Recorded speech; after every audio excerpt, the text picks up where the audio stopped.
कौन कहता है भगवान आते नहीं। कौन कहता है भगवान आते नहीं। तुम मीरा के जैसे बुलाते नहीं। तुम मीरा के जैसे बुलाते नहीं।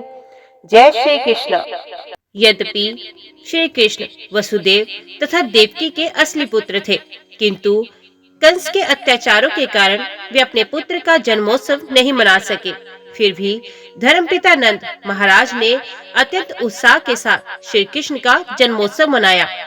दूसरे दिन ही ये घोषणा कर दी गई कि यशोदा ने पुत्र को जन्म दिया। वैदिक प्रथा के अनुसार नंद महाराज ने विद्वान ज्योतिषियों तथा ब्राह्मणों को जन्मोत्सव संपन्न कराने के लिए आमंत्रित किया। शिशु के जन्मोपरांत ज्योतिषी जन्म लगन की गणना करते हैं और शिशु के भावी जीवन की जन्म कुंडली तैयार करते हैं। शिशु जन्मोत्सव के पूर्व एक अन्य उत्सव भी किया जाता है। उसमें परिवार के लोग स्नान करके शुद्ध होते हैं और आभूषणों तथा सुंदर वस्त्रों से अपने आप को सजाते हैं, और तब से वे सब शिशु तथा ज्योतिषी के समक्ष शिशु का भविष्य सुनने के लिए उपस्थित होते हैं। अतः नंद महाराज तथा उनके परिवार के अन्य लोग वस्त्राभूषित होकर जन्म स्थान के समक्ष आकर बैठ गए। इस अवसर पर समवेत सारे ब्राह्मणों ने अनुष्ठानों के अनुसार शुभ मंत्रोच्चार किया और ज्योतिषियों ने जन्मोत्सव संपन्न कराया। इस अवसर पर सारे देवताओं तथा पितरों की भी पूजा की जाती है। नंद महाराज ने ब्राह्मणों को 2 लाख अलंकृत गौएं दान में दी। गायों के साथ साथ उन्होंने स्वर्ण अलंकृत और विविध आभूषणों से सुशोभित वस्त्र तथा अन्न के ढेर भी दान में दिए। इस संसार में धन धान्य की प्राप्ति कई प्रकार से होती है, किंतु कभी कभी ये प्राप्ति ईमानदारी तथा पवित्र साधनों से नहीं होती, क्योंकि संपत्ति संचय की यही प्रकृति है। अतः वैदिक आदेशों के अनुसार इस तरह अर्जित संपत्ति की शुद्धि ब्राह्मणों को गायों तथा सोने का दान देकर की जाती है। नवजात शिशु की शुद्धि भी ब्राह्मणों को अन्न दान देकर की जाती है। हमें सदैव समझना चाहिए कि इस संसार में हम सदैव कलमयुक्त अवस्था में रह रहे हैं। अतः हमें अपने जीवन, अपनी संपत्ति तथा स्वयं को शुद्ध करना होगा। जीवन की शुद्धि नित्य स्नान एवं शरीर को भीतर तथा बाहर से सफाई द्वारा और 10 प्रकार के शुद्धि संस्कारों को स्वीकार करके की जाती है। तप, भगवत पूजा तथा दान द्वारा हम संपत्ति को शुद्ध कर सकते हैं। आत्म साक्षात्कार तथा परम सत्य के ज्ञान के लिए वेदाध्ययन द्वारा आत्म शुद्धि की जाती है। अतः वेदों में कहा गया है कि जन्मना प्रत्येक व्यक्ति शूद्र होता है और शुद्धि संस्कार द्वारा वे द्विज बनता है। वेदों के अध्ययन से मनुष्य विप्र बनता है, जो ब्राह्मण बनने के लिए अनिवार्य योग्यता है। जब मनुष्य परम सत्य को पूर्ण रूपेण समझ लेता है तो वे ब्राह्मण कहलाता है। जब ब्राह्मण और अधिक पूर्णता को प्राप्त कर लेता है तो वे वैष्णव या भक्त बन जाता है। उस उत्सव में एकत्रित सारे ब्राह्मणों ने शिशु के सौभाग्य के लिए विविध वैदिक मंत्रों का स्तवन किया। विविध मंत्रोच्चार सूत, मागध, वंदी तथा विरुदावली कहलाते हैं। इन मंत्रों तथा गीतों के उच्चारण के अतिरिक्त भेरी और दुदंबिया भी घर के बाहर बज रही थी। इस अवसर पर सभी घरों में तथा गोचरों तक में विविध हर्ष ध्वनियां सुनाई पड़ती थी। घरों के भीतर तथा बाहर पीसे चावल से नाना प्रकार के कलापूर्ण चित्र बनाए गए थे और सड़कों तथा गलियों भर में सुगंधित जल छिड़का गया था। छतों तथा छज्जों को विविध प्रकार की झंडियों तथा बंधनवारों तथा पत्तियों से सजाया गया था। सारे द्वार हरी पत्तियों तथा फूलों से बनाए गए थे। सारी गायें, बछड़ों तथा साड़ों को तेल तथा हल्दी का लेप लगाया गया था। गेरू आदि रंगीन खनिजों से उन्हें चित्रित किया गया था। उन्हें मोरपंखों के हार पहनाए गए थे और वे रंगीन वस्त्रों तथा सुनहरे हारों से सुसज्जित थे। जब सभी हर्षोन्मत्त ग्वालों ने सुना कि श्री कृष्ण के पिता नंद महाराज अपने पुत्र का जन्मोत्सव मना रहे हैं तो वे परम प्रसन्न हुए। उन्होंने बहुमूल्य वस्त्र धारण किए और विविध प्रकार के कर्णाभूषणों तथा हारों से अपने शरीर को सजाया तथा अपने सिरों में बड़ी बड़ी पगड़ियां धारण की। इस प्रकार वे वस्त्राभूषित होकर वे विविध प्रकार की भेंटें लेकर नंद महाराज के घर आए। जब समस्त गोपियों ने सुना कि यशोदा ने पुत्र को जन्म दिया है, तो वे आनंद से विभोर उठी और उन्होंने भी विविध प्रकार के अमूल्य वस्त्रों तथा आभूषणों से अपने को अलंकृत किया और अपने शरीर से सुगंधित द्रव्य लगाए। जिस प्रकार पराग की धूलि से कमल पुष्प की शोभा दिखने लगती है, उसी प्रकार समस्त गोपियों ने अपने कमल के समान मुखमंडलों पर कुमकुम रज का लेप किया। फिर ये सुंदर गोपियां अपनी अपनी भेंटें लेकर नंद महाराज के घर पहुंची। अपने भारी नितंबों तथा उन्नत ओरोजों से बोझिल ये गोपियां नंद के घर की ओर तेजी से नहीं चल पा रही थी, किंतु श्री कृष्ण के आह्लादकारी प्रेम से वे जल्दी जल्दी चलने लगी। उनके कानों में मोती की बालियां थी, गले में रतन जड़ित हार थे और उनके होंठ तथा नेत्र विभिन्न प्रकार के रंजकों तथा काजल से अलंकृत थे। उनके हाथों में स्वर्णिम चूड़ियां थी, चूंकि वे तेजी से पक्की सड़क पर कर रही थी। उनके शरीर को अलंकृत करने वाली पुष्पमालाएं टूट टूट कर गिर रही थी और ऐसा प्रतीत हो रहा था मानो आकाश से पुष्प वर्षा हो रही हो। शरीर के विविध आभूषणों की हरकतों से वे और भी सुंदर लग रही थी। इस प्रकार वे गोपिकाएं नंद यशोदा के घर पहुंची और बालक को इस प्रकार आशीष देने लगी, हे बालक, तुम हमारी रक्षा के लिए चिरंजीवी हो। जब वे इस प्रकार बालक कृष्ण को आशीर्वाद दे रही थी, तो उन्होंने तेल में बना हल्दी का लेप, दधी, दूध तथा जल का मिश्रण न केवल बालक पर अपितु वहां पर उपस्थित अन्य सभी लोगों पर छिड़का। इस शुभ अवसर पर पटु संगीतकारों द्वारा विविध प्रकार के बाजे भी बजाए जा रहे थे। जब ग्वालों ने गोपियों की लीलाएं देखी, तो वे अत्यंत प्रमुदित हुए और भी उन पर दधी, दूध, मक्खन तथा जल छिड़कने लगे। फिर दोनों ओर से मक्खन फेंका जाने लगा। नंद महाराज भी गोपियों की ये लीलाएं देखकर परम प्रसन्न हो रहे थे। उन्होंने एकत्रित चरणों को अत्यंत उदारता पूर्वक दान दिया। इनमें से कुछ चारण उपनिषदों तथा पुराणों से आख्यान गा रहे थे, कुछ पूर्वजों का गुणगान कर रहे थे और कुछ मनोहर गीत गा रहे थे। वहां पर अनेक विद्वान ब्राह्मण भी उपस्थित थे। नंद महाराज इस अवसर पर परम प्रसन्न होकर उन सबों को वस्त्र, आभूषणों तथा गायों का दान दे रहे थे। इस संबंध में ये जान लेना आवश्यक होगा कि वृंदावन वासी मात्र गोपालन के कारण कितने समृद्ध थे। सारे गवाले वैश्य जाति के थे, जिनकी वृत्ति गोपालन तथा कृषि थी। उनकी वेशभूषा तथा आभूषणों एवं आचरण से ऐसा प्रतीत होता था कि वे एक छोटे गांव के वासी हैं, किंतु वे अत्यंत समृद्ध थे। उनके पास इतनी प्रचुर मात्रा में दूध तथा दूध से बने वाले उत्पाद थे कि वे उन्हें बेरोक टोक एक दूसरे पर फेंक रहे थे। उनकी संपत्ति दुग्ध, दही, घी तथा अन्य दुग्ध उत्पाद थे और वे कृषि उत्पादों का व्यापार करने से विविध प्रकार के रत्न आभूषणों एवं परिधानों से समृद्ध थे। उनके पास न केवल ये सारी वस्तुएं थी, अपितु वे उन्हें नंद महाराज की तरह दान में लुटा सकते थे। इस प्रकार श्री कृष्ण के धर्मपिता नंद महाराज ने वहां पर एकत्रित सभी लोगों की इच्छाओं की पूर्ति करना आरंभ किया। उन्होंने हर एक का सादर स्वागत किया और जिसने जो चाहा उसे दान में दिया। विद्वान ब्राह्मणों के पास आय का अन्य साधन न था, अतः वे अपने भरण के लिए वैश्य तथा क्षत्रिय जातियों पर आश्रित रहते थे। उन्हें जन्म दिवस, ब्याह आदि शुभ अवसरों पर उपहार प्राप्त होते थे। इस अवसर पर जब नंद महाराज भगवान विष्णु की पूजा कर रहे थे और लोगों की इच्छाएं पूरी करने के प्रयास में लगे थे, तब उनकी एकमात्र अभिलाषा यही थी कि नवजात शिशु श्री कृष्ण प्रसन्न रहें। नंद महाराज को इसका रंच मात्र भी ज्ञान न था कि ये बालक श्री विष्णु का मूल है। वे उसकी रक्षा के लिए भगवान विष्णु से प्रार्थना कर रहे थे। बलराम की माता रोहिणी देवी वसुदेव की अत्यंत भाग्यशालिनी पत्नी थी। यद्यपि वे अपने पति से दूर थी, किंतु महाराज नंद के पुत्र श्री कृष्ण के जन्मोत्सव पर उन्हें बधाई देने के लिए उन्होंने भी सुंदर सुंदर वस्त्र धारण किए। वे माला, कंठहार तथा अन्य आभूषण पहनकर उस स्थान में गई और इधर उधर टहलने लगी। वैदिक प्रथा के अनुसार जिस स्त्री का पति घर में नहीं होता वे श्रृंगार नहीं करती, किंतु रोहिणी ने पति के दूर होने पर भी इस अवसर पर श्रृंगार किया।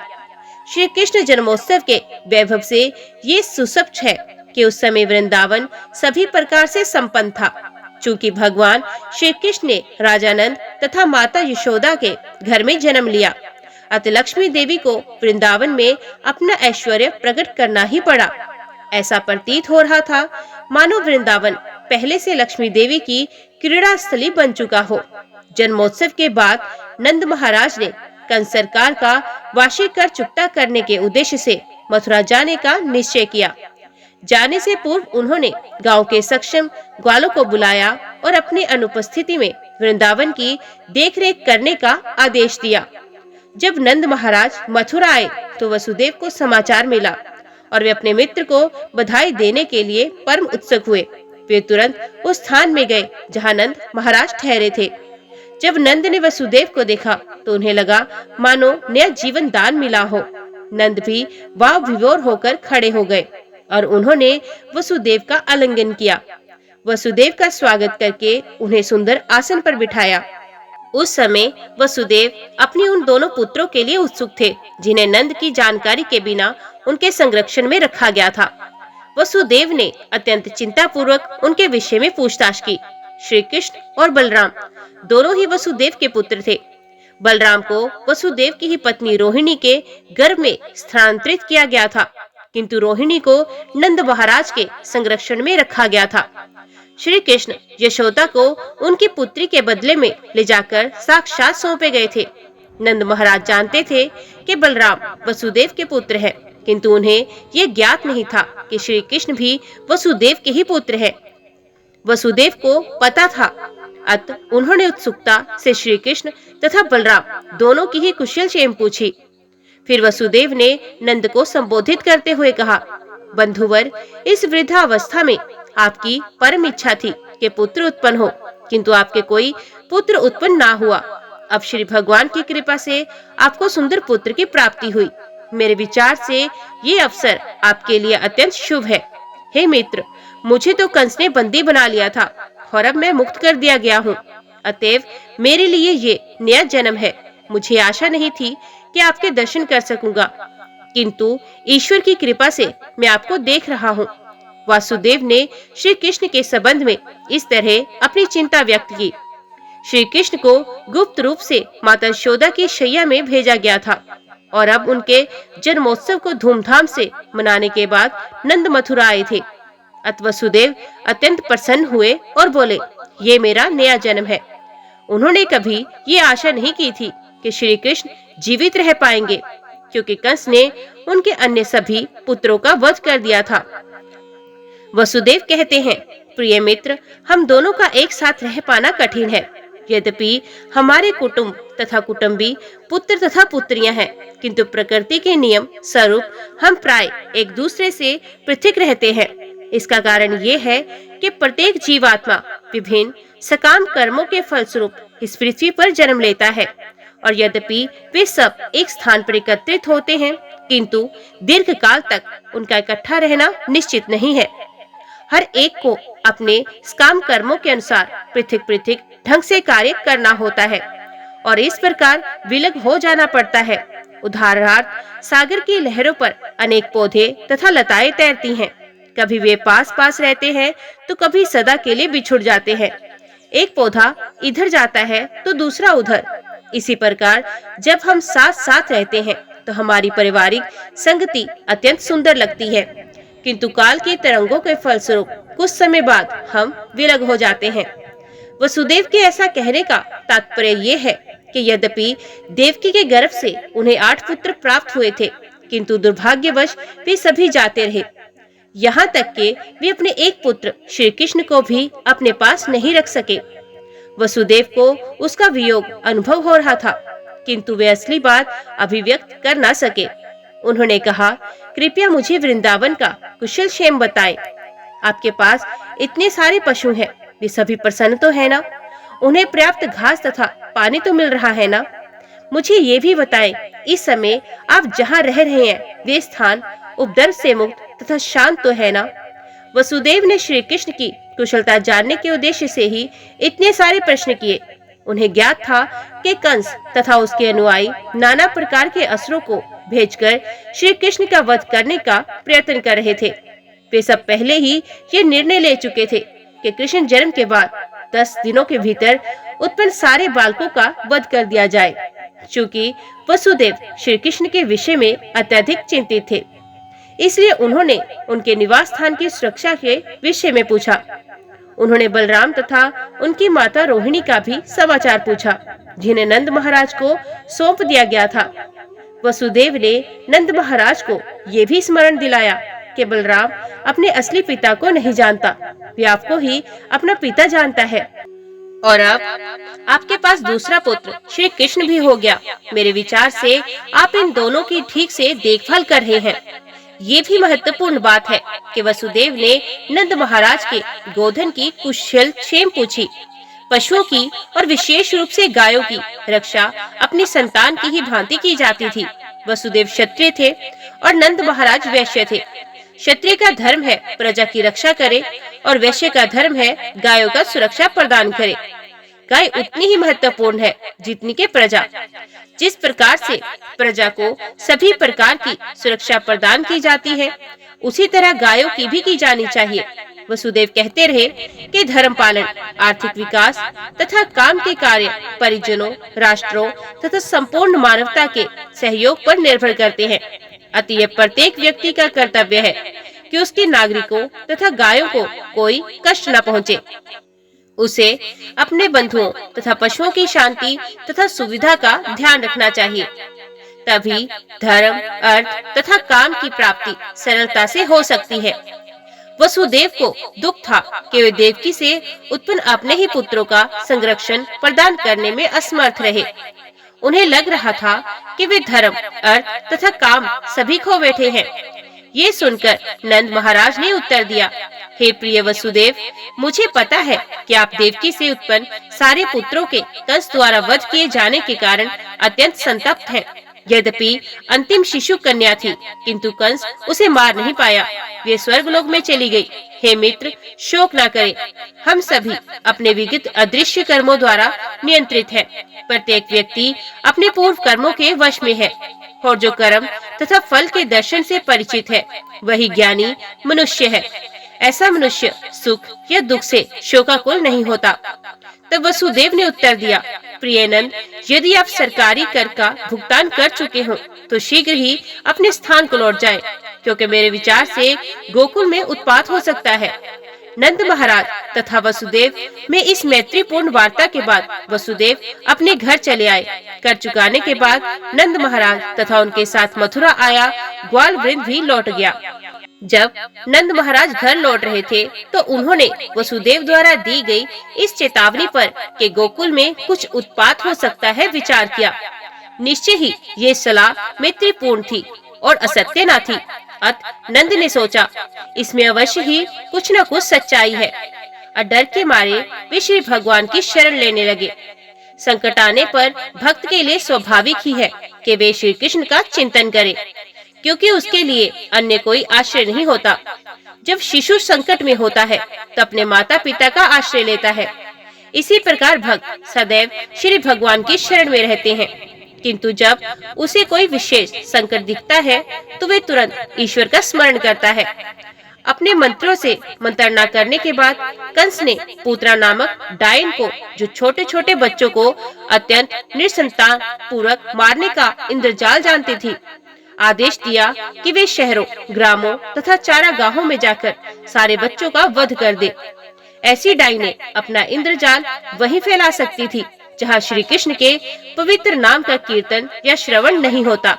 कहा जाता है कि जहाँ जहाँ श्री कृष्ण के पवित्र नाम का कीर्तन होता है, चाहे वे उपेक्षा से ही क्यों ना हो, वहाँ से सारे बुरे तत्व, डाइने, भूत प्रेत तथा संकट तुरंत भाग जाते हैं। और जहाँ श्री कृष्ण के पवित्र नाम का कीर्तन गंभीरता से होता हो, विशेष रूप से वृंदावन में जहाँ परमेश्वर स्वयं उपस्थित हुए, वहाँ तो ये सर्वथा सत्य है। अतनंद महाराज के सारे संदेह निश्चित रूप से कृष्ण प्रेम पर ही आधारित थे। वास्तव में पूतना में शक्ति होते हुए भी उसकी गतिविधियों से कोई भय नहीं था। ऐसी डायने खेचरी कहलाती हैं, जिसका अर्थ है वे जो आकाश में उड़ सकती हैं। इस तरह का इंद्रजाल आज भी कुछ स्त्रियों द्वारा भारत के दूरस्थ उत्तर पश्चिम भाग में किया जाता है। वे उखड़े वृक्ष की शाखाओं पर बैठकर एक स्थान से दूसरे तक आ जा सकती हैं। पूतना को ये इंद्रजाल ज्ञात था, इसलिए भागवत में उसे खेचरी कहा गया है। पूतना किसी प्रकार की अनुमति के बिना ही गोकुल में नंद के आवास महल में घुस गई। सुंदर वस्त्रों से आभूषित होकर वे पर सुंदरी के रूप में माता यशोदा के घर में गई। अपने उठे हुए नितंबों, उन्नत ओरोजों, कान की बालियां तथा केश में लगे फूलों से वे अतीव सुंदर लग रही थी। अपनी क्षीण कटी से वे और भी सुंदर लग रही थी। उसकी आकर्षक चितवन तथा मंद मुस्कान से वृंदावन के सारे वासी मोहित हो गए। भोली भाली गोपियों ने सोचा कि वे हाथ में कमल पुष्प धारण किए वृंदावन में आई साक्षात लक्ष्मी देवी है। उन्हें लगा कि वे अपने पति श्री कृष्ण को देखने के लिए स्वयं आई हैं। उसकी अपूर्व सुंदरता के कारण उसे किसी ने नहीं रोका, अतः बिना रोक टोक नंद के महाराज के घर में घुस गई। अनेकानेक बालकों का वध करने वाली पूतना ने कृष्ण को पालने में लेटा देखा। वे तुरंत समझ गई कि इस नन्हे बालक में अद्वितीय शक्ति है, जो राख से ढकी अग्नि की भांति छिपी हुई है। उसने सोचा, ये बालक तो इतना शक्तिशाली है कि क्षण भर में सारे ब्रह्मांड को नष्ट कर सकता है। पूतना की समझ अत्यंत महत्वपूर्ण है। भगवान श्री कृष्ण प्रत्येक प्राणी के हृदय में स्थित है। श्रीमद् भागवत में कहा गया है कि वे मनुष्य को आवश्यक बुद्धि प्रदान करने वाले तथा विस्मृति उत्पन्न करने वाले हैं। पूतना को तुरंत पता चल गया कि जिस बालक को वे नंद के घर में देख रही है, वे साक्षात श्री भगवान है। वे वहाँ नन्हे बालक के रूप में लेटे थे, किंतु इसका अर्थ ये नहीं था कि वे कम शक्तिशाली थे। कि भौतिकतावादी सिद्धांत के ईश्वर पूजा विकासवादी ठीक नहीं है। कोई भी मनुष्य ध्यान या तपस्या द्वारा ईश्वर नहीं बन सकता। ईश्वर सदैव ईश्वर रहता है। श्री कृष्ण बालक के रूप में भी उतने ही पूर्ण है जितना एक विकसित युवक के रूप में। मायावादी सिद्धांत के अनुसार जीवात्मा प्रारंभ में ईश्वर था, किंतु अब वे माया के प्रभाव से अभिभूत हो गया है। अतः मायावादी मानते हैं कि इस समय वे ईश्वर नहीं है, किंतु माया का प्रभाव हटा लेने पर वे पुण्य ईश्वर हो जाता है। ये सिद्धांत सूक्ष्म जीवात्माओं पर लागू नहीं हो सकता। जीवात्माएं श्री भगवान के शुद्ध अंश हैं। वे मूल अग्नि के शुद्ध अंश या चिंगारियां हैं। अतः वे माया के प्रभाव से ढके जा सकते हैं, किंतु श्री कृष्ण नहीं। श्री कृष्ण तो श्री भगवान है। यहाँ तक कि वसुदेव तथा देवकी के घर में जन्म लेने के समय से ही श्री कृष्ण श्री भगवान है। श्री कृष्ण ने बाल स्वभाव दिखाया और अपनी आंखें बंद कर ली, मानो वे पूतना को ना देखना चाह रहे हों। भक्तगण उनके नेत्रों के बंद होने की तरह तरह से व्याख्या करते हैं। कुछ का कहना है कि श्री कृष्ण ने इसलिए अपनी आंखें बंद कर ली क्योंकि वे उस पूतना का मुंह नहीं देखना चाहते थे, जिसने अनेक बालकों का वध कर दिया था। अब उन्हें भी मारने आई थी। अन्यों का कहना है कि पूतना बालक को अपनी गोद में ले लेने से हिचकिचा रही थी, क्योंकि उसे अपने ही अंदर की कोई अलौकिक भावना निर्देशित कर रही थी, और उसे विश्वास दिलाने के लिए श्री कृष्ण ने अपनी आंखें बंद कर ली, जिससे वे भयभीत न हो। अंदर से कुछ अद्वितीय बातें ज्ञात हो रही थी, और उसे विश्वास दिलाने के लिए उन्होंने अपनी आंखें बंद कर ली, जिससे वे भयभीत न हो। इतने पर भी कुछ दूसरे लोग इस प्रकार व्याख्या करते हैं, श्री कृष्ण का अवतार असुरों का वध करने और भक्तों की रक्षा के लिए हुआ, जैसा कि श्रीमद् भागवत गीता में कहा गया है। इस प्रकार उन्होंने जिस प्रथम असुर का वध करना था, वे एक स्त्री थी। वैदिक नियमों के अनुसार स्त्री, ब्राह्मण, गाय या बालक का वध करना वर्जित है, किंतु श्री कृष्ण को बाध्य होकर पूतना का वध करना पड़ा, और चूंकि स्त्री वध शास्त्रोचित नहीं है, इसलिए श्री कृष्ण के पास आंखें बंद करने के अतिरिक्त अन्य कोई चारा नहीं था। एक दूसरी व्याख्या ये है कि श्री कृष्ण के इसलिए आंखें बंद की क्योंकि वे पूतना को मात्र अपनी धाई के रूप में मान रहे थे। पूतना श्री कृष्ण के पास स्तनपान कराने आई थी। श्री कृष्ण इतने कृपालु हैं कि ये जानते हुए भी कि पूतना उन्हें मारने आई है, उन्होंने उसे अपनी धाई या माता के रूप में देखा। वैदिक मान्यता है कि माताएं 7 प्रकार की होती हैं: सगी माता, गुरु पत्नी, रानी, ब्रह्माणी, गाय, धाय तथा पृथ्वी। चूंकि पूतना श्री कृष्ण को अपनी गोद में लेकर स्तनपान कराने आई थी, अतः श्री कृष्ण ने उसे अपनी माता के रूप में स्वीकार किया। ये एक अन्य कारण समझा जाता है कि श्री कृष्ण ने अपनी आंखें बंद कर ली।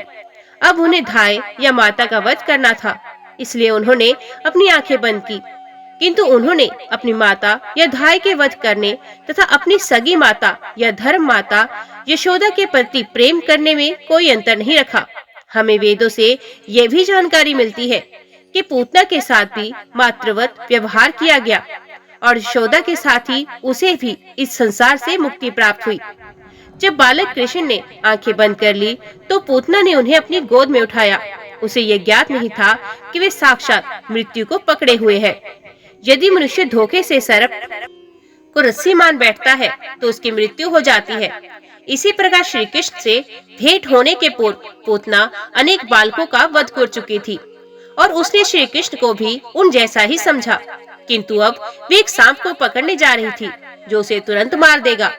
जब पूतना बालक कृष्ण को गोद में ले रही थी तो यशोदा तथा रोहिणी दोनों ही वहां उपस्थित थी, किंतु उन्होंने उसे मना नहीं किया क्योंकि वे सुंदर वस्त्रों से आभूषित थी और श्री कृष्ण के प्रति मातृ प्रेम प्रदर्शित कर रही थी। वे ये ना समझ पाई कि वे एक अलंकृत म्यान के भीतर छिपी तलवार की भांति है। पूतना ने अपने स्तनों में घातक विष लगा रखा था और गोद लेते ही उसने अपने चुचुक श्री कृष्ण के मुख में लगा दिए। उसे आशा थी कि ज्यों ही वे उसके स्तनों का पान करेगा त्यों ही मर जाएगा, किंतु श्री कृष्ण ने क्रुद्ध होकर तुरंत मुंह से स्तन निकाल दिया। उन्होंने विष युक्त दूध के साथ उस असुरनी के प्राण भी चूस लिए। दूसरे शब्दों में दूध पीने के साथ ही उन्होंने पूतना के प्राण भी चूस लिए। श्री कृष्ण इतने दयालु हैं कि जब पूतना अपना पेय पान कराने आई तो उन्होंने उसकी मनोकामना पूरी की और उसके कार्य को माता का सा आचरण माना, किंतु वे और अधिक दुष्ट कार्य न करे, इसलिए उन्होंने तुरंत ही उसे मार डाला। चूंकि वे असुरनी श्री कृष्ण द्वारा मारी गई, अतः उसे मोक्ष प्राप्त हुआ। जब कृष्ण ने उसकी छाती को अत्यंत बलपूर्वक दबाया और उसके प्राण हर लिए तो वे भूमि पर गिर पड़ी और अपने हाथ पैर फैलाकर चिल्लाने लगी, मुझे छोड़ दो, मुझे छोड़ दो।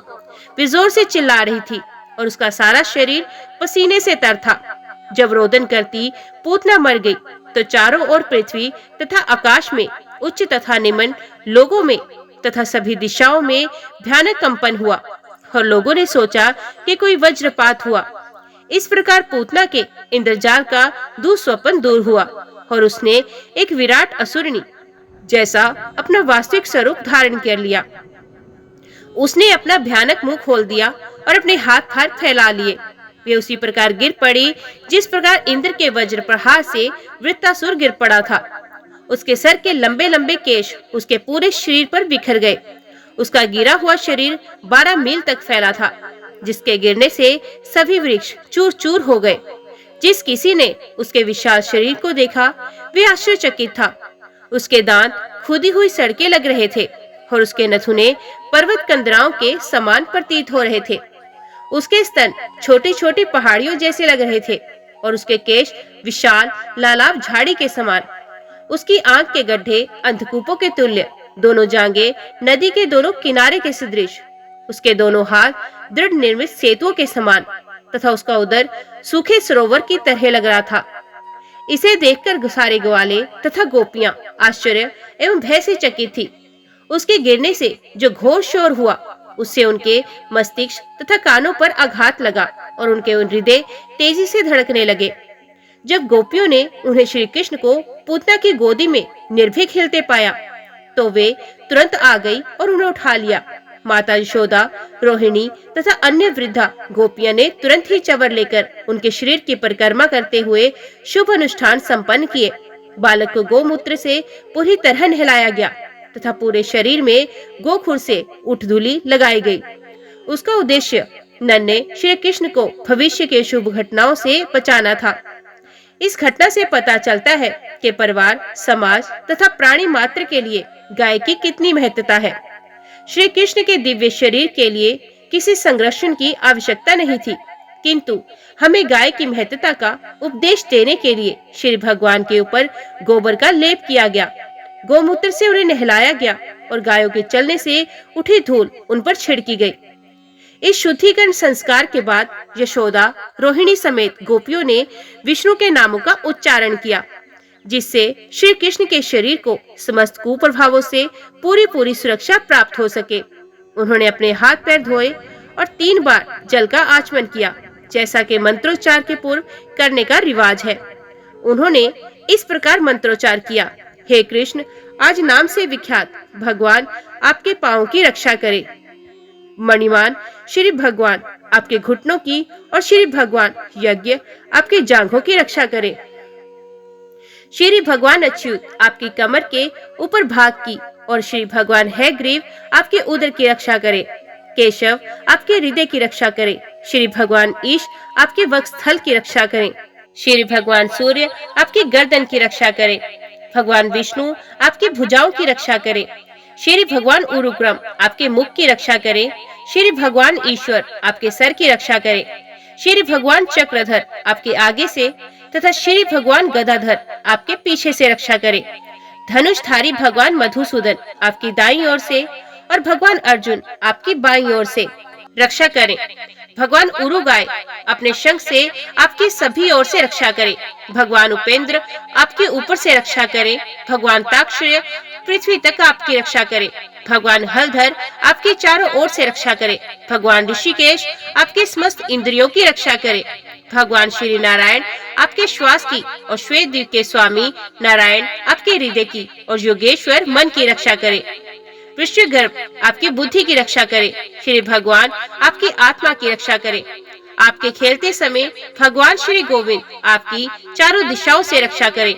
और जब आप सो रहे हो तो भगवान माधव आपकी सारे संकटों से रक्षा करे। जब आप चल फिर रहे हो तो वैकुंठ के स्वामी आपके नीचे गिरने से बचाएं। जब आप बैठे हो तो भगवान नारायण आपको सारी सुरक्षा प्रदान करें। जब आप खा रहे हो तो समस्त यज्ञों के स्वामी आपकी सभी प्रकार से रक्षा करें। इस तरह माता यशोदा बालक के शरीर के विभिन्न अंगों की रक्षा के लिए विष्णु के विविध नामों का उच्चारण करने लगी। माता यशोदा का दृढ़ विश्वास था कि वे अपने पुत्र की रक्षा डाकिनियों, चातुर्धानियों, कुष्मांडों, यक्षों, राक्षसों, विनायकों, कोटरा, रेवती, ज्येष्ठा, पूतना, मातृकाओं, उन्मादों तथा इसी प्रकार के अन्य भूत प्रेतों से कर सकेंगी, जो मनुष्य को उनके निजी अस्तित्व के बारे में भुलवा देते हैं तथा प्राणों एवं इंद्रियों को कष्ट पहुंचाते हैं। ये कभी कभी स्वप्न में आते हैं और उत्पात मचाते हैं, तो कभी ये वृद्धा स्त्रियों के रूप में प्रकट होकर नन्हे मुन्ने बालकों का रक्त चूसते हैं। किंतु जहाँ भगवान नाम का कीर्तन होता है, वहाँ पर ये भूत प्रेत ठहर नहीं पाते। माता यशोदा को गायों तथा विष्णु के पवित्र नाम के वैदिक आदेशों के विषय में दृढ़ विश्वास था। अतः उन्होंने अपने पुत्र श्री कृष्ण की रक्षा के लिए इन दोनों की शरण ग्रहण की। उन्होंने विष्णु के समस्त नामों का उच्चारण किया, जिससे वे अपने पुत्र की रक्षा करें। वैदिक संस्कृति में आदिकाल से गोपालन तथा विष्णु नाम के कीर्तन पर बल दिया गया है और आज भी ऐसे व्यक्ति जो वैदिक प्रणाली का अनुगमन करते हैं, विशेषतया गृहस्थ लोग, कम से कम 1 दर्जन गाय पालते हैं और अपने घर में स्थापित भगवान विष्णु के अर्चा विग्रह की पूजा करते हैं। जो लोग कृष्ण भावनामृत में उन्नति कर रहे हैं, उन्हें इस कार्यकलाप से पाठ सीखना चाहिए और गायों तथा विष्णु के शुभ नाम में रुचि लेनी चाहिए। जय श्री कृष्णा। आज की वीडियो में इतना ही। उम्मीद करती हूँ वीडियो आपको पसंद आई होगी। वीडियो पसंद आई हो तो वीडियो को लाइक और चैनल को सब्सक्राइब जरूर कीजिएगा। जय श्री कृष्णा लिखकर कमेंट बॉक्स में अपनी हाजिरी और अपने सुझाव देना ना भूलिएगा। तो मिलते हैं अगली कथा अगले अध्याय के साथ। तब तक के लिए देखते व सुनते रहिए। जय मां कंजक, जय माता दी।